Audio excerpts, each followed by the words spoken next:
So why is age fraud prevalent in Indian sports? And believe me, it has become a bane of Indian sports. When we are seeing a resurgence, when we are seeing a movement within India where people are taking to sport and not just cricket, this problem has really raised its ugly head.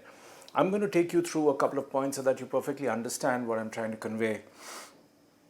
Age fraud is as serious as doping fraud. Now, to deal with doping, as we all know, there is the World Anti-Doping Agency known as WADA, and it has its own code, it has its own way of operation, and athletes or players who do not adhere to that code, or if there is any transgression, WADA hits them very hard, and so there is a curb on it. But here in India, there is absence of any kind of code, and it's becoming a major problem. Recently, there was a case which we reported from Chandigarh, and we spoke with Vishal Uppal, who was a former captain of a junior team. So the point that emerged from there is that a father, whom we cannot name, his ward, his daughter was allegedly sexually molested in Chandigarh by some senior players. And after that, he took up cudgels, he pushed the matter, he traveled all over the state trying to dig out records to prove that the 2 to 3 boys who were involved, and one of them was part of the official team of the junior team, they were all over age, and it was left to him to prove something which the cops should have done, something which the federation should have done, the association should have done. It was left to a hapless father who was already beleaguered, who was fighting a grim battle. Now it was up to him to do so, which is extremely unfortunate. Now,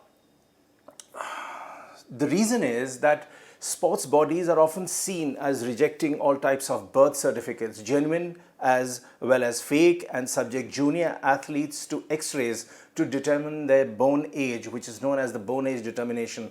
Now, the reason for that are many, but one of the main reasons is that where the birth certificate is concerned, sometimes it is looked upon with suspicion, sometimes it is seen as it's not enough a safe document. So they do this bone age test, and each test costs 2,000 to 3,000 rupees. So it's not an inexpensive test, it is a pretty expensive test, and there are allegations made that this itself involves radiologists, and it's a big business. So this is one way of not looking at birth certificates and looking at other ways to determine a person's age, and that too is inaccurate.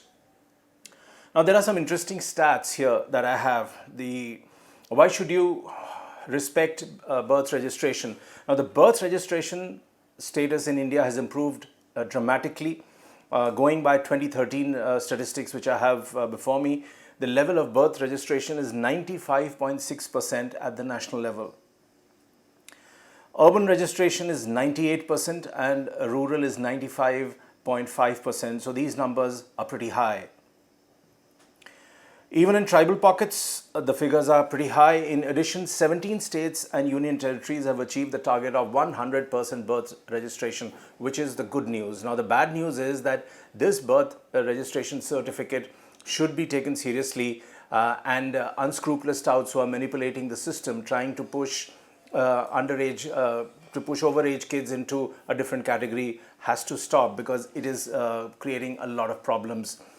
There are some names in this connection, for example, who have figured, who've been hit by this problem. So in 2018, the Indian Super League season, Gaurav Mukhi, a 16-year-old Jamshedpur football player, was announced as the youngest ever goal scorer in the league's history when he scored 2 each for his club. Now, that was the good news, but later the All India Football Federation found that Mukhi had falsified his age and suspended him for 6 months. That ban was lifted in September 2019 after Mukhi submitted the correct birth certificate. So there are instances like this. Then there is the case of Manjot Kalra, who was the man of the match in India's Under-19 World Cup winning 2018 team in New Zealand, and he was charge-sheeted by the Delhi police for alleged fraud.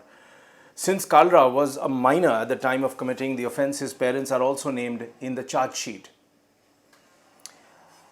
So there are many such instances like this. I have with me some other names. For example, Rasik Salam Dar, and he was bought by the Mumbai Indians in the player auction for the 2019 IPL. He became the third cricketer from J&K to be picked at the age of 17 So those were the happy times, but he was soon banned by the BCCI due to misrepresenting his age in his birth certificate. So there you go again.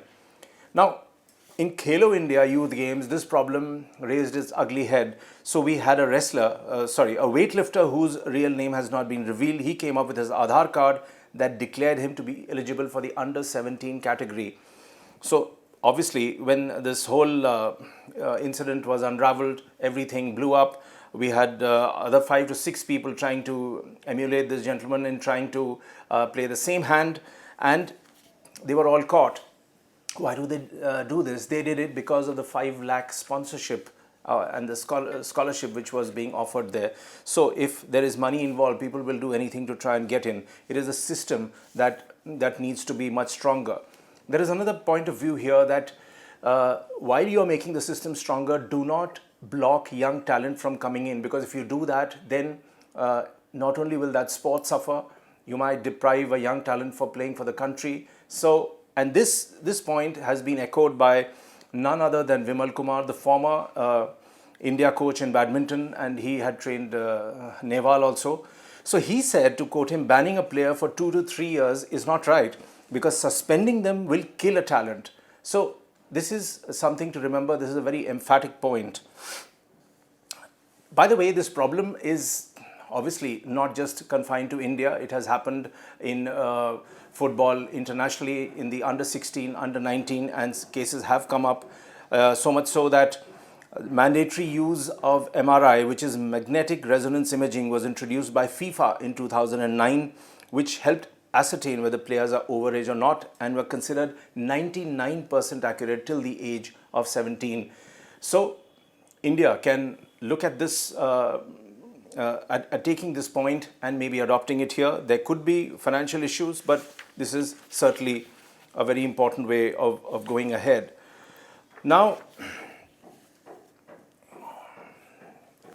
former India cricket captain Rahul Dravid, who is looking after NCA, he made also a very important point. He says, to quote him, if a child sees his parents and coaches cheating and creating a fake birth certificate, will he not be encouraged to become a cheat? At 14, it may be in the matter of the age criteria. At 25, it may be fixing and corruption. And how right Rahul Dravid is, we all know that. To wind this up, the positive that came out of Rahul Dravid and his push is that the BCCI floated a 24-hour hotline/helpline, so people have called in, and quite a few cases have come up. It has been a productive move forward. So if outfits begin to react positively, there will be gains. Quickly, last 3 points on the way forward. The first is stricter penalties on state associations, I believe, is required, or clubs could help curb the menace at the grassroots. Liability must be fixed on coaches, because they play a very important role in this entire drama, and often it is seen that the coach could, I'm using the word could manipulate the system. So you have to keep an eye on the coach. More investment is required in personnel and technology for verification purposes, and this is where the National Federation has to come in. And last but not the least, the Sports Integrity Unit of the CBI must be given more powers than just the current assisting powers, which essentially makes it ineffective. So if there is intent, if the federations are willing to play ball, if the parents themselves are more alert to this, to their cause, this is a problem which can be nipped at this stage. It can be contained before it becomes into a raging epidemic, and that Indian sports certainly cannot afford.